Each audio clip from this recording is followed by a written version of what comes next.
The fact that the Nürburgring's most famous resident was a woman who wasn't just good, for a girl, showed us what's possible. ŠkodaRacing driver, Nürburgring local and former Top Gear host Sabine Schmitz's list of accomplishments was as long as the Nordschleife itself, and car enthusiasts around the world have been mourning her loss accordingly. Schmitz's impact not just on the Nürburgring but on the motoring world as a whole makes it a particularly painful loss to the many fans who looked up to her and followed in her footsteps through some of the doors she ultimately opened. Schmitz died Tuesday at 51 after a long battle with cancer, her family announced earlier today. Known as the Queen of the Nürburgring, she leaves behind a legacy that will be felt for a very long time by enthusiasts everywhere. Her many accomplishments resonated deeply with lovers of speed worldwide, including with me.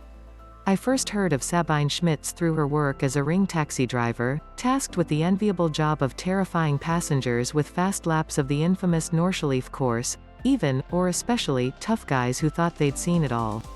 I like my job driving all day on the Nordschleife in the ring taxi, Schmitz said on a BMW video. It's really fun to scare people. She was local to the ring, and she was quick on it. If that isn't living the dream, I don't know what is.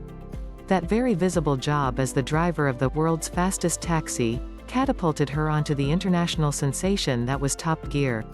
Initially, she was the fast local who tried to best host Jeremy Clarkson's Jaguar lap time in a Ford Transit van, but her popularity later led to a somewhat recurring role. She was the perfect foil to the trio of dudes who hosted the show.